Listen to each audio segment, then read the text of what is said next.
Un mouton qui crache du feu en guise de logo, un nom d'agence Sismo, qui veut dire secousse en grec. Bienvenue dans l'univers d'Antoine Fenoglio et de Frédéric Lecourt, tous deux designers industriels.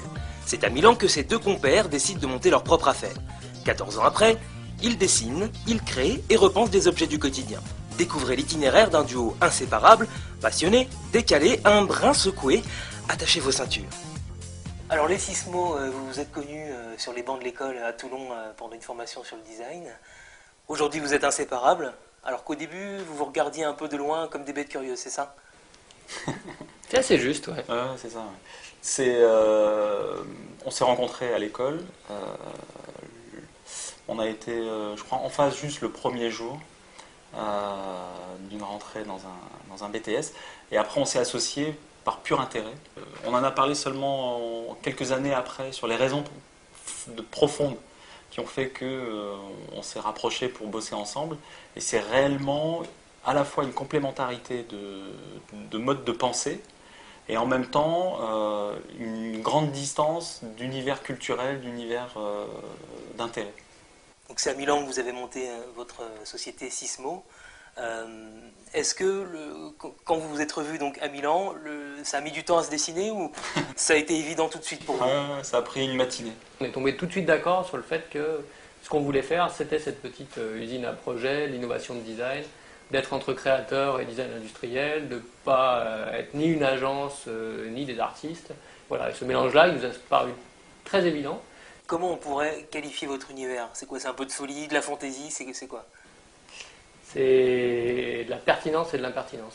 Moi, je trouve que c'est un journaliste qui avait dit ça une fois, Jean-Charles Gatté, et je trouve ça le plus juste de notre activité actuelle. C'est-à-dire être extrêmement pertinent sur les réponses qu'on attend de nous, parce qu'on nous pose en permanence des questions, et être toujours border pour être toujours prêt à être impertinent, pour faire évoluer les choses et surprendre les gens et les faire sourire et les faire jouer à la vie, quoi. Moi j'aurais dit c'est de la liberté, c'est l'exercice de la liberté dans un monde de contraintes. Et est-ce que la particularité de Sismo finalement en termes de style, c'est de ne pas en avoir? Ce qui nous intéresse c'est le projet, c'est les gens, c'est le pourquoi, c'est le comment, et ensuite derrière, à la fin, il va y avoir une forme. Mais la forme, ça doit découler de l'âme du projet, de son squelette, puis à la fin on fait la peau, et finalement la peau, c'est pas ce qui nous intéresse le plus. Quand on arrive à trouver une petite solution où les gens regardent le truc et se disent « Ah ouais, pourquoi on n'avait pas fait avant ?» Après, la forme que ça prend, la couleur, etc., ça c'est annexe. Parmi vos références, donc, le poivrier pour Peugeot, de la vaisselle pour bébé confort et bien d'autres, est-ce qu'il y a des domaines que vous n'avez jamais explorés qui vous tenteraient? On ne se fixe pas de limite, on se dit bah, tiens, on aimerait bien bosser pour la NASA ou l'Agence spatiale européenne.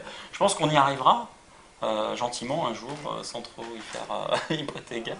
Mais non, on n'a pas de frontières sur le domaine dans lequel on pourra intervenir. Finalement, votre rôle, c'est d'apporter du design là où il n'y en a pas. Ouais, souvent, ouais. Ouais, parce que là où il y en a, on ne nous appelle pas nous, en fait. On a dessiné beaucoup de standards, en fait. Redessiner des standards. C'est vraiment un truc sur lequel on se sent à l'aise, parce que finalement, c'est des choses qui sont acquises culturellement, que tout le monde a vu. Ça va être une cocotte en fonte, ça va être la gourde camping-gaz, ça va être un moulin à poivre, mais ça va être d'autres choses beaucoup plus techniques, mais qui sont tellement standardisées que finalement, on a oublié qu'elles pouvaient évoluer. Votre agence a 14 ans. Est-ce que les Sismo, ils ont réussi? Non, parce qu'on n'a pas d'objectif. D'ailleurs, c'est pour ça que j'ai l'impression que rien ne nous arrête. C'est qu'on ne s'est pas fixé un objectif à atteindre. D'ailleurs, c'est pas le moteur qui nous fait avancer. La notion de réussite, on ne s'est jamais posé la question. Nous, on a toujours l'impression que tous les ans, on se dit ça y est, on commence. Je pense qu'à partir du moment où on se dira quand on aura fait ça, on aura réussi, je pense que ce sera fini, quoi. Lequel de vous deux est le plus bosseur? C'est l'autre. Non, on est tous les deux très feignants. Du coup, on travaille vite et de manière la plus efficace pour avoir le plus de temps pour voir des choses, rigoler, s'enrichir. Même on n'a pas l'impression de bosser. La plus grande qualité de l'autre? La plus grande qualité de l'autre, je sais pas. Le respect de l'autre, non? Ouais, je pense. Le respect de la liberté de l'autre, je crois que C'est fondamental ça. Ah ouais. C'est la base, ouais. Oui, enfin, je fais une connerie et puis un client appelle, c'est Antoine qui décroche, il va assumer pour moi. Et le plus gros défaut de l'autre, s'il y avait quelque chose à changer chez l'autre, ce serait quoi? Je pense qu'on est tous les deux des têtes de mule. Ouais. Tenace, mais non, c'est pas un défaut. Si. Susceptible. Enfin, un designer, quoi. Et pour finir, finalement, vous êtes un peu comme les deux doigts de la main. Dans 10 ans, les Sismo, ils seront toujours ensemble? Probablement, pas sûr qu'on fasse encore du design, mais des projets sûrement, probablement. Ouais.